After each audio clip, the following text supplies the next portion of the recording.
generations of African American men just chop it up on some of the most important topics of the day. I'm Pastor Henry Green, Senior Pastor of Emmaus Christian Church, entrepreneur and visionary, and I want my co-hosts to introduce themselves.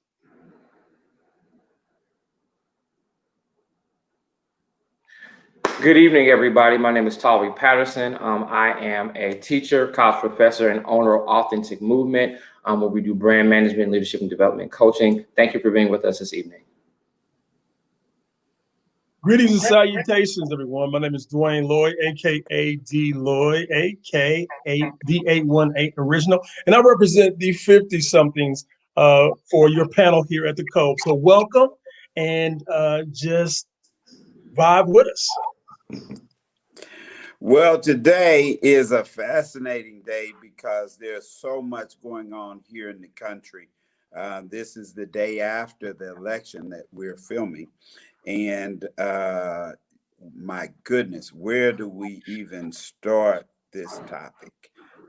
So let's just talk about how much weight do you think this election carries? Ooh. It's huge. Yeah. It's huge because my wife and my wife is Caucasian. So we were having this conversation and she literally began to cry. And I asked her, I said, okay, I'm mad and I'm angry about things. I said, but why are you crying? And she said, I would hope that our country is bigger than what we're seeing, as far as the racism and the division and the marginalization of people of color, all the things that are going on. And really, when is it all said and done, when you look at how close it shouldn't be this close. If we're a country who honors and reveres God and His word like we say we do, it shouldn't even be this close. It shouldn't be this close. It should have been over a long time ago. But what it's really saying is that we're not who we thought we are. I think that the consequences of the actions of leaders is what got us to where we are. Wow. I'm a big proponent of proper leadership, and what we're looking at is someone who has used the biggest platform in the world to manipulate people's minds. What we're also seeing is that I want to give people more credit to believe that they would actually have enough common sense to be able to sift through lies and deceit. But what we're seeing is that people don't. People are more connected to the power from someone that does not care about them or their communities. Just to be a part of something. I think the weirdest thing about what we're seeing on the perceived left and right is that those individuals who are for the Biden campaign are pretty solemn people who just want change. There's no arguing. Ain't nobody cussing nobody out. But then you see Trump supporters who are emboldened, and the hyper sense of racism and the expression of that anger and that rage being pinpointed towards people for having the right to make a decision and trying to convince people and bully people and to picking a side that oppresses them. I think the other thing that we've seen is that people are really, really willfully ignorant, and some people are just not informed. Your local and state governments are your biggest factors. The president is like the president of the United States is the face of our nation. And what he says from an executive standpoint can infringe minimally on your state's constitutions, but your governor, your mayor, your city officials are the ones that directly contribute to how your life in your city is governed and reflected. And so, the political hyperbole for me is amazing. Yeah. The verbiage and the terminology being used to separate people, and it's I want to say it's scary. It reminds me of God saying to the children of Israel, I want to be your king. And they're saying, no, give us a person. And God said, cool, I'll give you Saul. Yeah. And when I give him to you, you can have all. He's going to be nasty, rude, mean. He's going to kill your children, rape your wives. Put your men in slavery and all this. And they were like, okay, cool. We want him though. And it took several generations to get someone who had the heart of God in position that cared about the people. And so I believe this is where we are today. I'm not saying that President Trump is Saul, but his character is so self-absorbed and narcissistic that it's led us to where we are today. Well, I think one of the dangerous things for me is that when you have a leader either consciously or unconsciously gives permission. Yes. By behavior. And even the context of the whole texture of politics was changed, in my opinion, when President Trump won, when he won the last election, because he had some very direct personal attacks that were really not a normal fiber of politics until he did it and won. And then as I traveled the country, there were so many local races, as you were saying, Tavi, that then were mimicking the tactics of President Trump, where it got to be very personal attacks. There were a lot of name calling, and that's something we did not see normally. And so my concern is that we have set a whole new texture to what politics are now in our country. Yeah, absolutely. Yeah. One of the things I was having a conversation with a Caucasian friend who was a Trump supporter, and I began to mention, the context of race and how race plays into all of this. Yeah. And her rebuttal was like, okay, I'm listening, and which let me know she really wasn't listening. But why does race always have to come into it? And I said, let me break it down for you. So when you understand spiritual things of the spirit, I was like, you understand the role of repentance. When you repent, that means you cease doing what you were doing, you turn from it, and now there's a consciousness to do better so that you don't repeat the thing that you repent. You don't want to keep repenting over this for the same thing. And so I was sharing with her, I said, so when a country, let's just go back to 1619, when a country has embraced an ideology that oppresses a portion or a segment of its members, and there is no repentance, then there is no acknowledgement and there is no mindset to do better. And so what we're looking at in 2020 is the result of a country who has yet to repent for the things that she's done, and it continues to play itself out. And it won't stop until our country as a whole takes the spiritual stance and says, we repent for what we've done for over 400 years. Until they do that, it don't matter who's in office, it don't matter what's going on, that spirit will continue to perpetuate itself throughout our landscape and through the landscape of our country. Yeah, my concern, not directly with politics, but even some of the attack that we've seen on Black men throughout the country. Yeah. So like, there was a piece of it that you could say was SOP, standard operating procedure by the police. And we don't, a lot of people don't want to admit that, but as the name of our show says, there is a blue code. Absolutely. Some of you know that back in the day, I had nightclubs, and I was always very serious about security.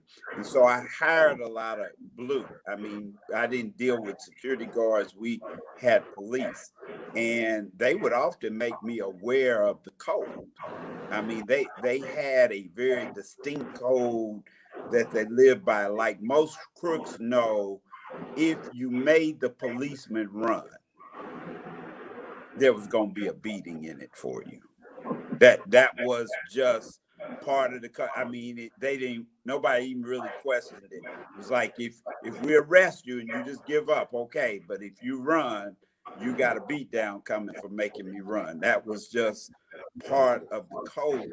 But what scared me with what's happened lately is when you have the George Floyd scenario that gets national coverage, where and then you see the other cases where we see escalation unnecessarily ending with a black man being shot. Once it gets that much publicity, it should put you in a space where you said, oh, don't do that.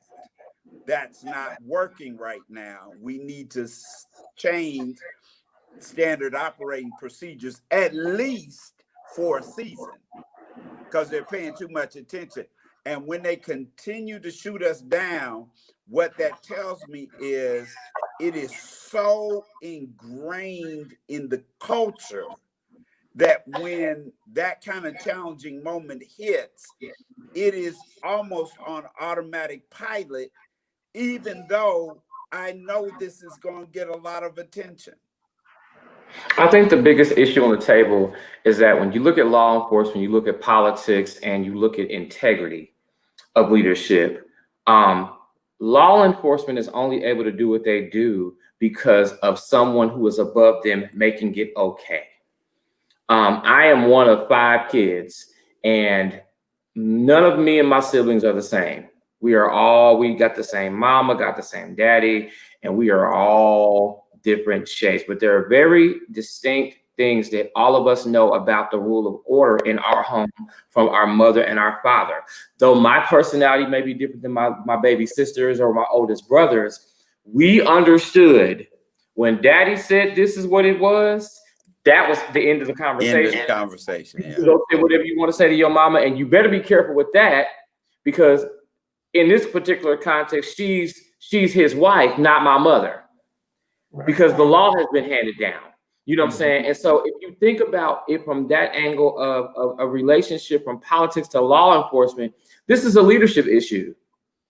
When George Floyd happened, when Breonna Taylor happened, and Ahmaud Arbery, recently in my home city of Philadelphia, Walter Wallace Jr. just got killed at the hands of police. What we're seeing systemically is that this administration has emboldened the FOP across America to feel like they're untouchable. He's running on a law and order type of platform. And what we do know, if you research the origins of police were implemented in the days of slavery to catch slaves who happened to either flee or run away. That's their origins. And so over time, it's been littered with KKK members and white supremacist groups who have all got in because it's a legal license, as you said, Pastor, to beat and abuse communities of color.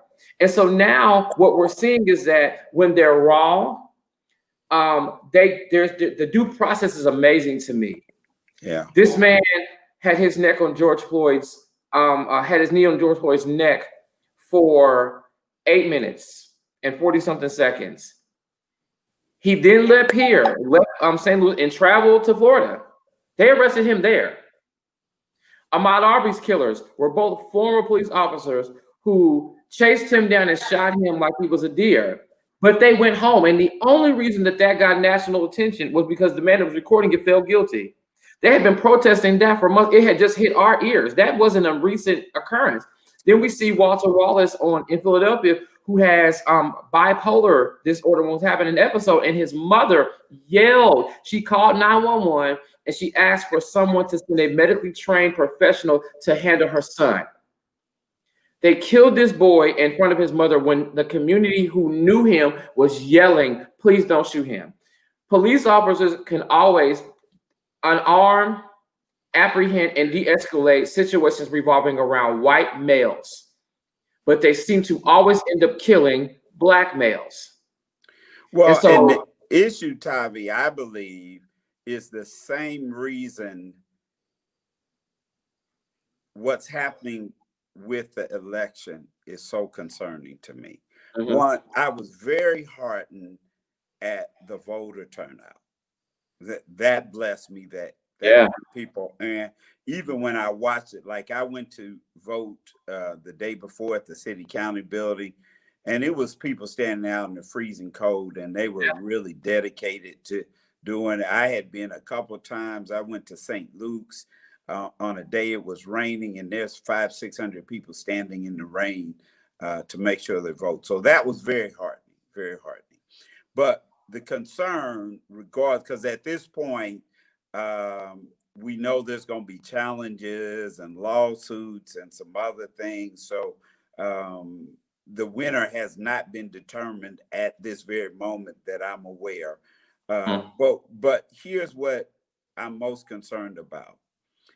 The numbers do not speak to accountability. No. And so, you know, I put a text on my IG or an image on my IG. It said, vote for people that understand the phrase, we the people. Yes. And it seems like the majority of politicians have forgotten that we are their bosses. They are not our bosses.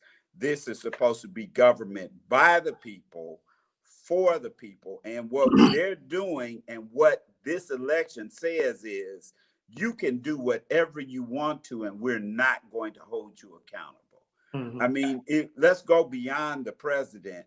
Let's talk about Lindsey Graham that sits there and says, we will not do that about the justice, and you can use my words against me. So he literally lied. I mean, like we can't, I mean, they got videotape evidence that he said, if this happens, we would not do this. He does it anyway, but the voters put him right back in, which says to him, you do not have to be accountable for what you say or what you promise. Exactly. I think, and on the heels of what both of you are saying, I think the part that enrages me more than anything is that we just want people who are in the majority in this country to be civil to us. The word civil means to be fair. Just be fair. Just be equitable. We're not asking for you to do above and beyond anything for us, because we've proven to you over and over and over again that we are very capable of doing things on our own. Black Wall Street amongst them. So we know what we can do. Just be fair with us in your treatment of us as we go after the very things in this country. But the part that really just kind of grinds my gears is the majority in this country refuses to change. Oh my goodness. The thing that really I began to wrap my mind around this in a, you know, from a spiritual and I guess a cosmic sort of context. You know, I love the scriptures. And in Isaiah 44, Isaiah, who was 700 or roughly 750 years before Jesus, said that the universe is expanding itself. That denotes change. The universe itself is changing. Yeah. And so if he said that 750 years before Jesus, here we are 2,000 years after Jesus, the universe is still expanding itself. Scientists know this. And so if the universe is expanding itself, that again denotes change. So why is it that the people who are in control or in the majority of this country will not accommodate change? The entire narrative is about going backwards. Well, keeping it the way it used to be. And to me, both candidates missed the mark there. Absolutely. Because it was still built back better. And it's kind of like, why are we going back? I mean, we've got to build forward, because back was never good for us. Ever. You know, back was never great for us. And so I think there's this thing of privilege that the slogans are not meant for us. If we're just being honest, we are not the targeted market. We are a side product. Absolutely. And here's what scares me, or concerns me. I've been reading this book lately. It's called Outwitting the Devil by Napoleon Hill. And it's really an interesting book because he actually wrote it back like in the 1920s, late 1920s, I think it was, right around Depression or somewhere in that period of time. But they never released it until after he died. But in the book, he plays like, or the book is supposedly this interview with the devil. And it talks about how the devil controls us. And the one thing he says in there is, if I can get people not to think. Mm.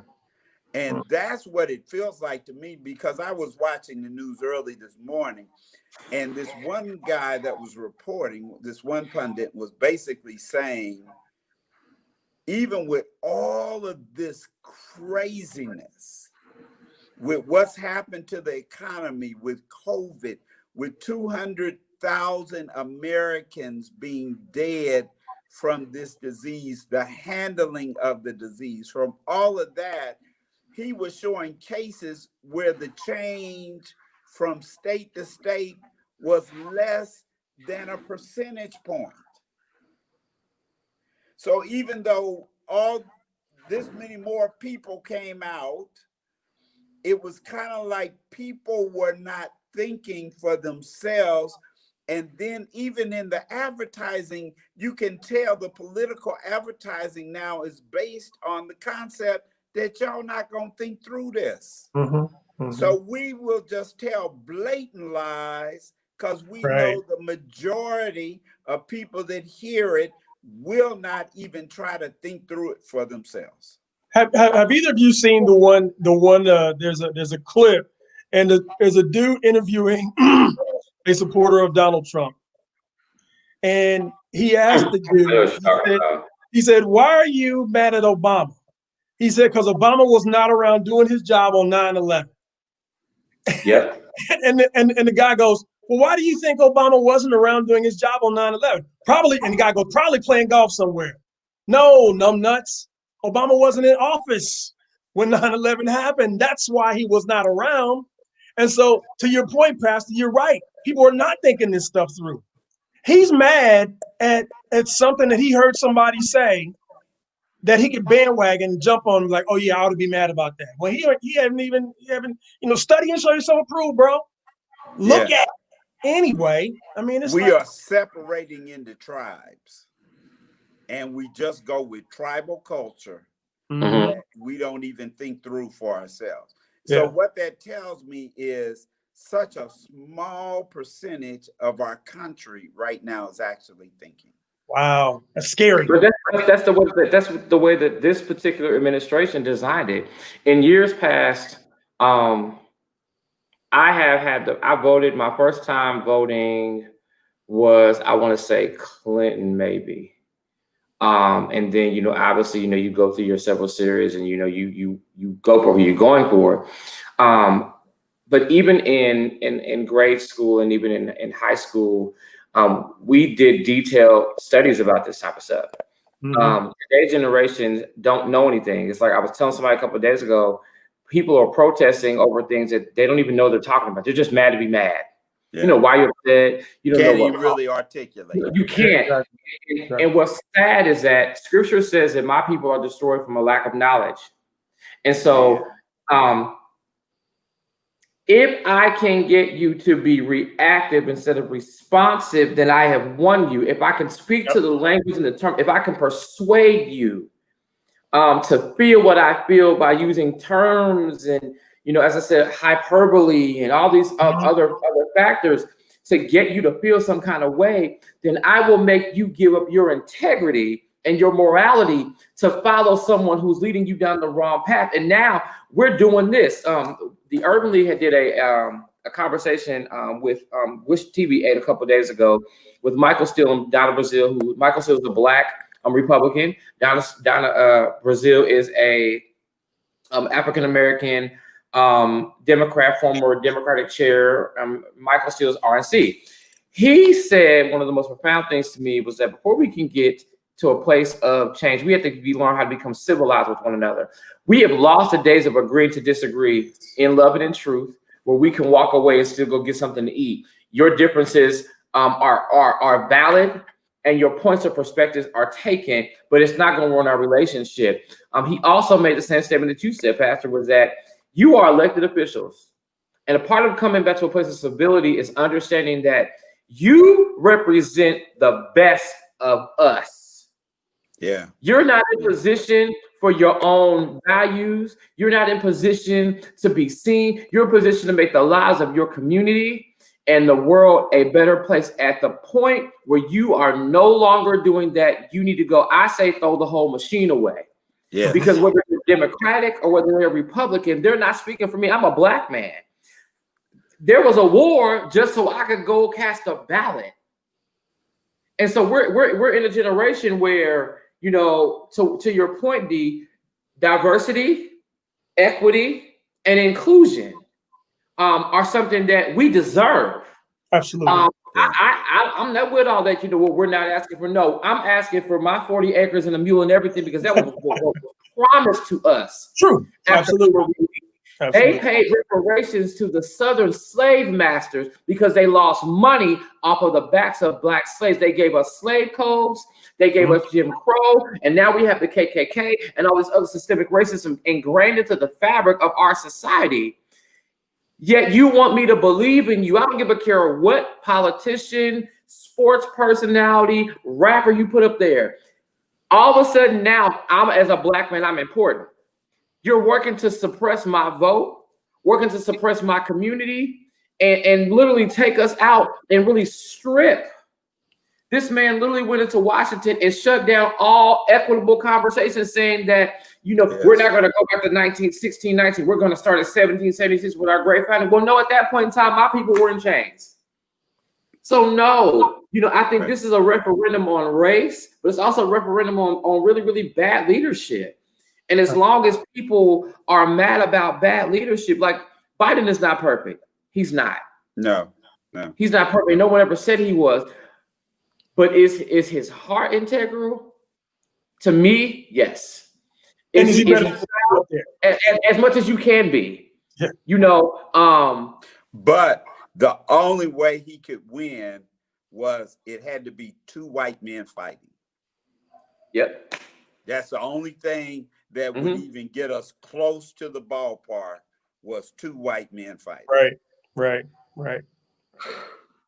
And you know, it is so difficult because we were talking about the weight of the election.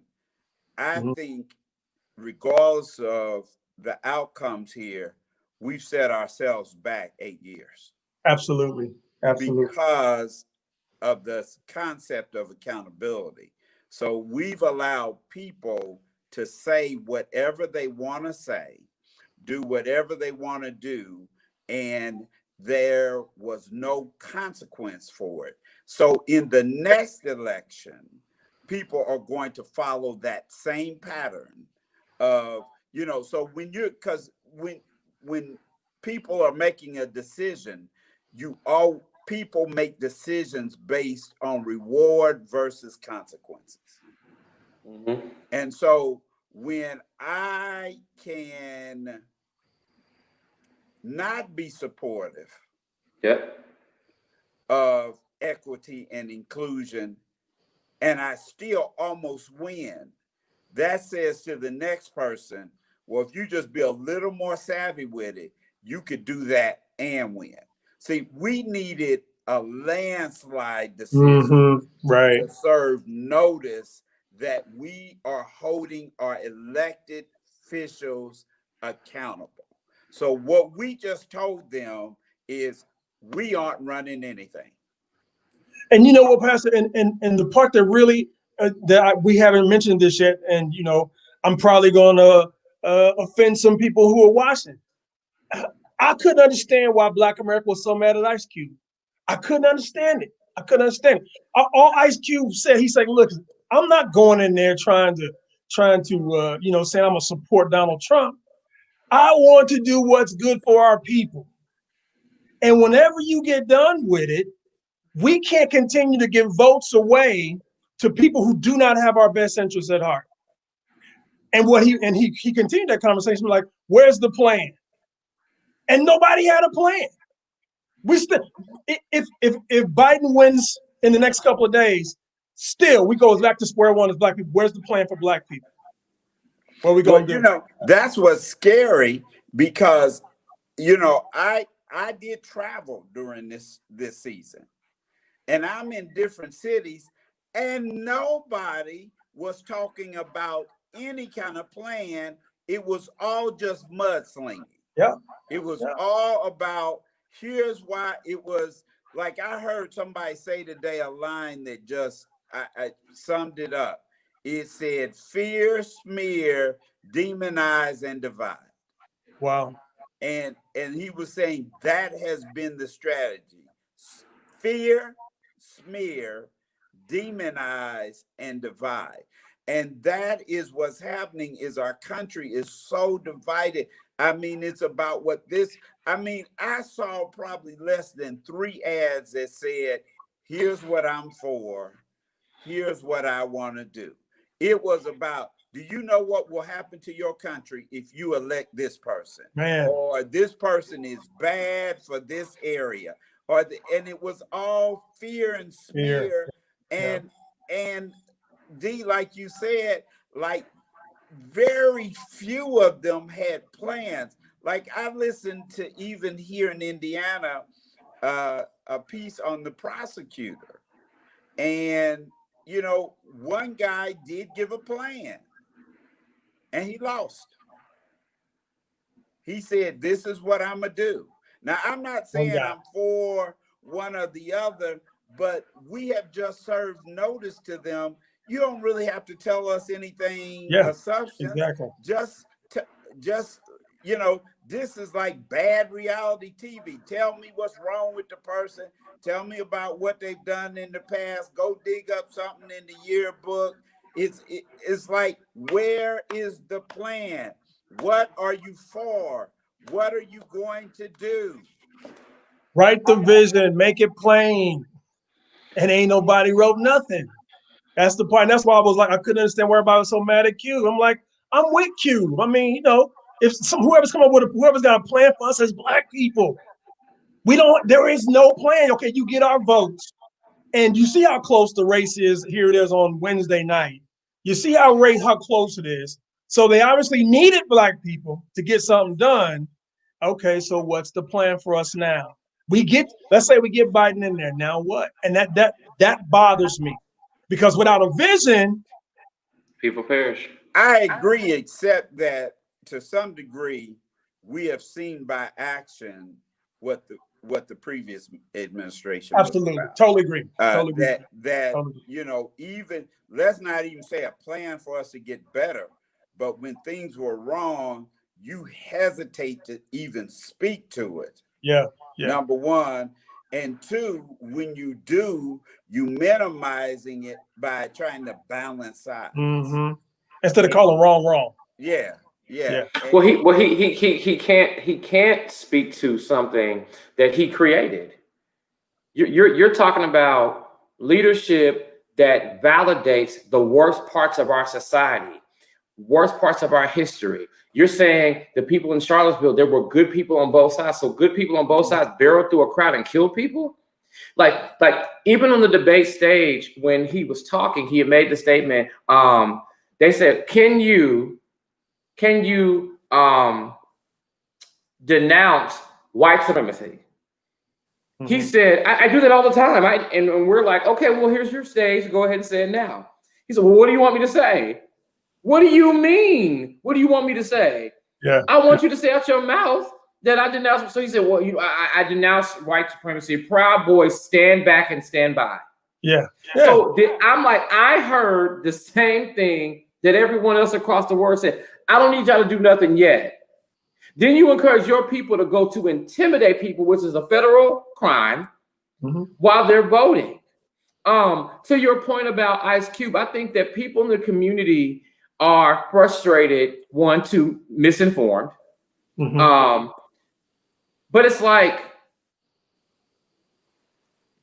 if a person is being abused over and over and over and over again, and the individual that is abusing that has their mind made up that all your worth is being abused, then no matter who comes in here, the police, your mama, your daddy, your gun-toting brothers, whatever you want to call it, if she comes back or he comes back, I'm still gonna put my hands on him.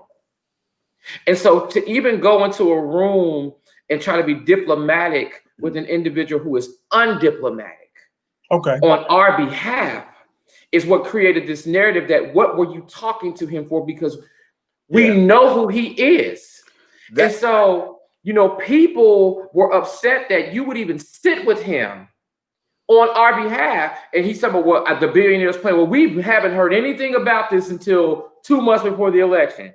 So now all of a sudden there's a plan of action that you have for us that you never had until you were being threatened. So now you're calling on my community, my people, and promising something that you've been promising since the day you got in office by saying statements like, well, the blacks, what do you have? Blacks, blacks, not African-American community. What do you have to lose with working with me? Let's work together. You are not in photo ops with us. You're not in our communities. You speak ill of us. We come from S-hole countries. All of this stuff. We're super predators. What you said about the Central Park Five, these things are all things that come out of your mouth. This is who you are. And so people are frustrated with why would you sit with him to even negate conversation knowing that it's political. It's like the pastor, the officials coming to the church during election season to tell you why you should vote for them when you know that they're not going to do anything. Mm-hmm. It delegitimized the platform. Accountable, and that's the challenge. And I think one of the things, if there's white folks listening to this, part of what I think the white community misses is the accumulation of rage in us. Yes. So it was curious. The gentleman that got killed in Atlanta, what was his name? Y'all know the one that was shot on the park where he in the Wendy's parking lot? Yes, on the Wendy's parking lot. Whatever his name was. I watched that piece and there was a piece of me that didn't understand it exactly because he was so calm and he was so mannerable and so agreeable. And then it felt like at a moment he snapped. Like there seemed to be no warning. But I had that very incident happen in front of my church. Mm-hmm. And a policeman pulled a guy over riding a motorcycle, and he was in front of my church. And so we just happened to come out to see it, where the policeman jumps out of his car, cussing this young man out. Literally just cussing him out. And my wife went out, she was further than me. I went back to get the phone so we could record. And she said, why are you cussing at him like that? And it was this level of disrespect. Well, the guy knew he had to hold himself. And so he was very polite. He took it. And I was really proud of our community because when they saw it go down, everybody coming down Lafayette Square started pulling over. And by a point, there was like 5 or 6 officers, but there's probably about 100 people from the community. And the community was basically saying, if you're going to do something, you're going to do it in front of all of us. Because we're going to stand here and watch what's going on. And I watched the policemen continuously bait this young man. They come over and they act like they're asking questions, but they're really baiting him. They're trying to bait him into doing stuff. And he held his cool right up to the very end. And after he had been disrespected for an hour and a half, he snapped. And the only thing that saved him was that it was enough of us there that we kind of like, hey, bro, okay, he's trying to bait you, man. Don't go for it. Because, when you start, now they're going to get you for resisting arrest, and now they're going to charge you, and then they're going to take you down. Then you got a record. And it was like a bunch of us just held him off. But I watched it, and it was like he had all the disrespect You could take as a black man. Yep. He had to, because this policeman is talking crazy to me. He's interrupting my day. He's talking to me like I'm some kind of criminal. He's questioning me when he knows the reason he pulled me over is bogus. And he just had a moment where he snapped and he couldn't take it no more. And I think that's what white people miss, is that we have been dehumanized so much that when you continue to do it, you never know what the straw is that can break the camel's back. And then the first thing people want to say is, well, why it got to be all that? Man, when I was driving back from Los Angeles, driving back to Indy, and I stopped in Vegas to see a real good friend of mine, and then I left Vegas and hit Interstate 40, and I'm driving through Arizona, and there's nobody around but me and this cop, and he decides he's gonna pull me over because of one of the 40 LED lights on my third brake light. One of those lights went out. It was dimming. So he thought that was enough to pull me over. Well, he pulls me over. I'm 6'2", 235, 240 pounds. He's every bit of 5'7", $160. I was nervous, and he saw my nervousness. And he asked me to get out of my car and to get into his squad car. And from that moment on, I had to keep my wits because my adrenaline started to pumping. Yeah. My muscles wanted to react and go and not attack him, but run, flee for my life. And I literally heard the Holy Spirit say, put your hands on the dash when you get in the car with him. And so when we get in the car, I put my hands on the dash, and he looked at me and he goes, you're acting real nervous right now. Is there a reason? And I said, sir, I'm much bigger than you. And it's just you and I in the middle of this desert. You could shoot me and make up any story you like, and nobody would question it except my family and friends. So I need you to know that I am not a threat to you. So you will see my hands this whole time. And for the next 400 miles, from that point through Albuquerque, almost to Texas, I fought tears because I knew that he enjoyed taking a piece of me. Yeah. That is what we've been enduring for 400 years, people taking a piece of us. And we're taught that almost from birth. And you go through, this is a generational thing. I was in seminary when the Rodney King verdict came down. And so we were having discussions. And so this white guy in my class said he was at Walmart with the bank of TVs when the verdict came down. He said it was a black guy standing to me. He said, I thought it was a disgrace, but he said the black guy lost it. He said, and I don't understand why he lost it that way. And I said to him, it is because I know no black man over the age of 26 that has not been in a Rodney King situation where you were pulled over maybe for no reason at all. And if the wrong thing is said, this could go left real quick. And you are usually stripped of your manhood in that situation. I owned a business downtown, and I lived downtown. This is 25 years ago. And they pulled me over in front of my complex. They had me out on the car for an hour and a half. All of my neighbors are looking out. Now, I'm a business owner in downtown Indianapolis. I'm driving a 500 Mercedes. And all he saw was a young black man in a Mercedes traveling late night. And the standard, so he's got me out. They frisked me. They illegally searched my car. I mean, it was so stupid. Like, I had traded out my radio and put a custom radio in my car. And the old radio was under the seat. He goes under the seat and goes, "What's this? What's this? What's this?" That's the radio that came in the car, sir. It says Mercedes-Benz. Look at it.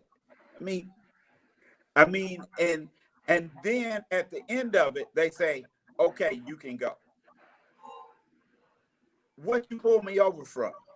Now, my neighbors are looking at me with a jaundiced eye because they see a young black man with a Mercedes living in downtown Indianapolis. What's he doing? So the assumption is I must be a drug dealer or something. And it's like, I think a lot of white folks don't recognize how every time something like that happens, it feels like it steals a little piece of you. Absolutely.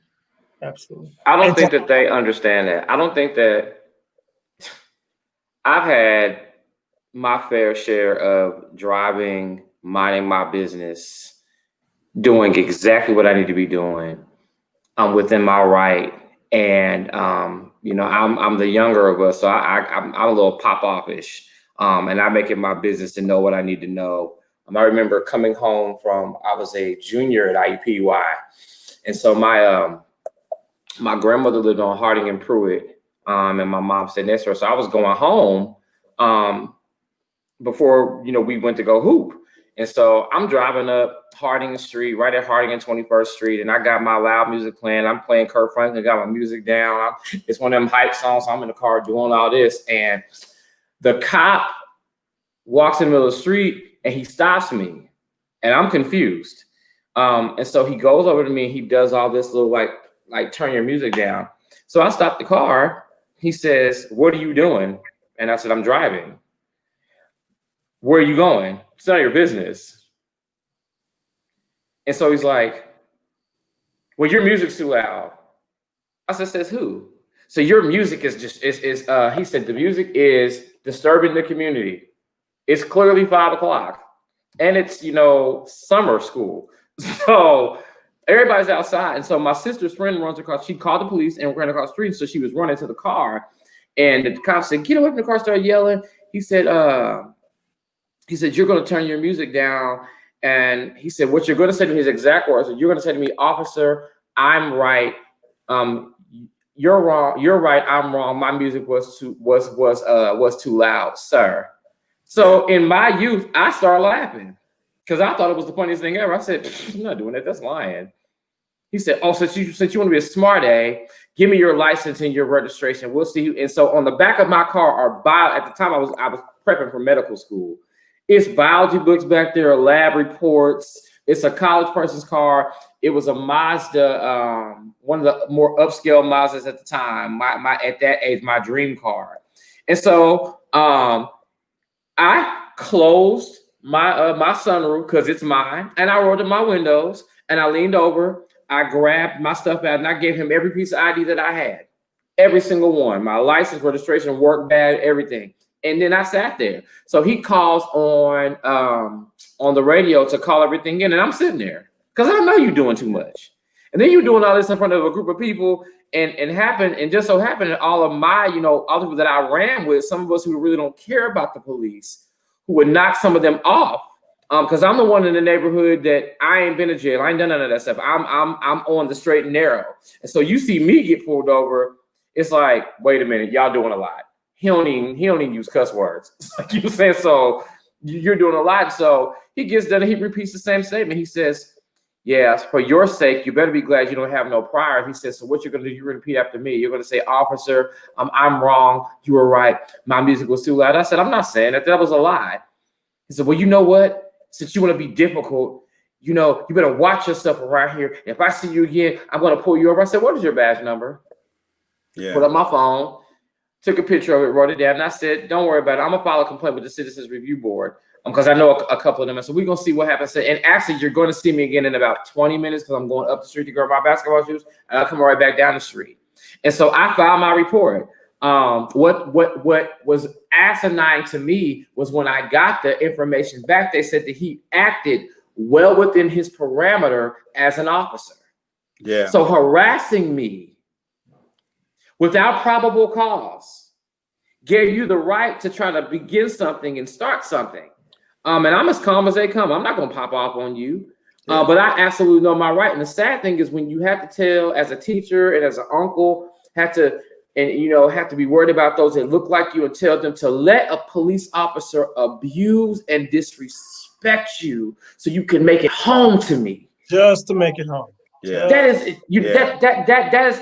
and white people don't get that. They don't never have to worry about telling their kids to come home to me. When my mom hasn't talked to me in a couple of days and I'm tired, I've been working, Gwen will pop up over here. If I'm walking, where you at? My aunt, I was walking late a couple of days ago because I just couldn't sleep. And so my aunt called me and was like, I'm staying on the phone with you until you get home. I was like, I'm gonna walk. She said, hop on a scooter and get home. And I'm not getting off the phone until you were in your door because they're crazy. Yeah. And it's like, they don't understand that. They don't get it. And they'll do it in front of people, which then takes it even to a different level. Right. I had an occasion where I was driving with my wife. In fact, I don't even think we were married yet. And she had braces and she had gotten them over in Ohio. So we had to go over there for her thing. Well, I had a lease car, so I didn't like to put miles on my car. So I would rent a car for us to go do her braces. And at that point, I'm a night person. I prefer to travel at night. And so it was snowing real bad. And so I had rented a Cadillac and we were driving over in Ohio, and the guy pulls me over and says I'm speeding. I mean, like, it is snowing like nobody's business. So I know I'm not speeding. And I had on a big Parker with a hood. He takes me out of the car, put me back in his car. His partner's coming up talking to my fiance at that time, which is now my wife. And see, and he gives me a ticket for speeding after he holds us up for an hour. And so I'm mad. I'm like, there's no way I was speeding. It's snowing too heavy to speed. It was very few. And I talked to a couple of my police friends and they said, oh, he profiled you. He said you had a luxury car traveling late at night with a Parker on. He figured you was a mule. Wow. And so then he's questioning my wife or my fiance, where you going? They trying to see the stories, man. So I just refuse to pay the ticket. I'm like, I'm going to court. So when I go to court, I tell the judge, I'm like, I was not speeding. She looks over the policeman. He's like, I don't remember. So she said, okay, we're going to plead you down to a seatbelt infraction. And the judge says to me, you got the best deal of the day. Wow. And I'm like, wow. How did I get the best deal? I wasn't doing nothing. I've had to drive all the way back from my city back over here to say I wasn't doing nothing. And for doing that, you give me the privilege of paying a $25 fine. And it's a good deal because it doesn't go on my license when I did nothing in the first place. And to have a leader of an entire country to have the back of people like that is probably the most frustrating thing that I can think of. Because no matter what they do, no matter what they say, the current leadership, as you said, Toby, it's bad leadership. The leadership says they were well within their right to treat you like less than a human. And so if for any Caucasians who are watching this show, that is what we're angry about. That is why this means so much to us. White people don't like wearing masks for 8 months. Masks. Try being oppressed for 400 years. having your manhood and your dignity stripped from you because somebody don't like how you look, because you don't look like them. Try that. Try that. And you don't, and you're angry because people are worried about being a part of that now 230,000 people that are dead that your wonderful current leader said was not a big deal. We downplayed it. I knew about it and did nothing. Who has made this crisis fictitious and fictional at best, at the expense of loved ones that I have personally lost. My best friend just got over COVID. It almost took her life. Her husband was asymptomatic. You know, my other friend from work, dang near died from this. And the implications of it are horrible. And yet you're arguing about something that is designed to keep all of us safe. I can't take this off. I can't. Yeah. It's beautiful. It's painful. It's scary. It's empowering. It's all those things in one nutshell. And yet every single time I walk out my house to just do the most basic of things, you're scared of me. What I really want, and this may make some people upset, and I get it, for the sake of pain and rage, communities that are not Black should be happy that all we want from them is equality and equity and not revenge. Because if we were seeking revenge, we would be well within our right. Because you do it to us every single time in education, in employment, in economics, in rights, in civility, in policing, and every other factor in the world. We have to be 20 times as good to get less. And then what are you guys so mad for? Do you have enough centuries and time to sit down so we can talk about that? And are you going to be okay with the truth? That's what it is. We're exhausted. Exhausted. Yes. So much energy to survive being Black. We're exhausted.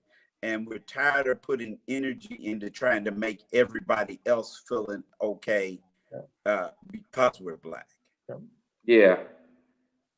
Okay with your Blackness. Okay with my Blackness. Okay with my or consistently trying to validate your experience every single day at the hands of people who are privileged. And for those that want to say, my privilege, let me explain to you what privilege is before we go. Privilege does not mean that you did not work hard. Privilege does not mean that you did not have a struggle or a barrier. What it does mean is that your skin color is not a barrier to your success like mine is. My name is Arabic. I've been through TSA and been down stripped naked because my middle name is Rashad. And I was perceived with a head wrap on to be a terrorist. Tell me what white person goes through that. Help me out. Yeah. It's those things. Even the bias in the general system. There's a verse in the King James that says, I am Black but beautiful. And when you read the original text, it's probably more accurately, I'm Black and beautiful.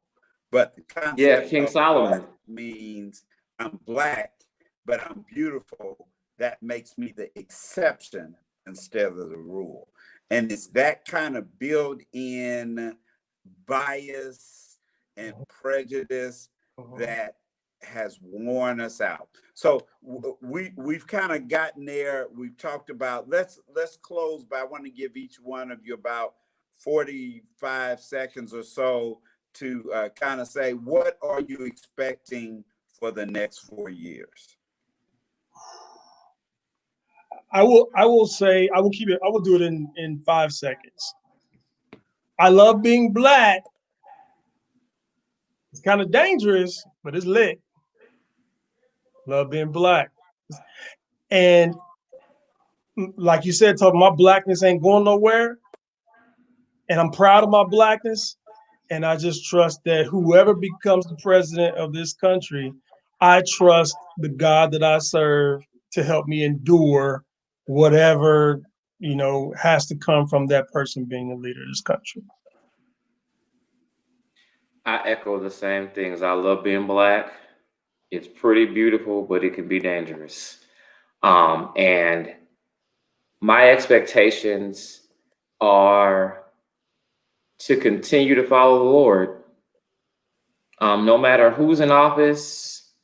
My hope and my faith as a song is built on nothing less than Jesus Christ and his righteousness.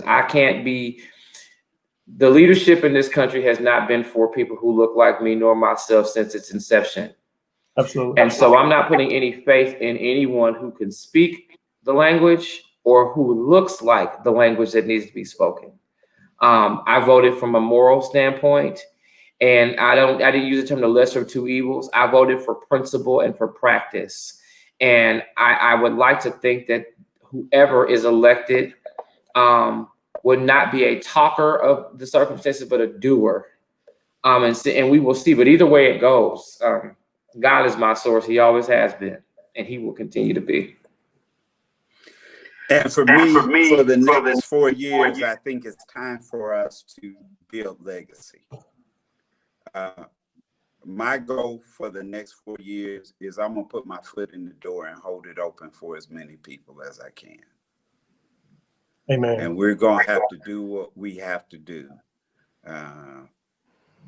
to help people be accountable. It's all in God's hands, but we got to do our part. Well, good discussion, gentlemen. I think it got a little fiery here, and I hope those people watching can understand that we're passionate about it because this is what we live every day. Every day. Every day. No days off, no holidays, no vacations. We're Black all the time. All the time. 100%. So thank you for tuning in to the Code. We are 3 generations of Black men chopping it up over some important life issues. Check us out next time on the Code.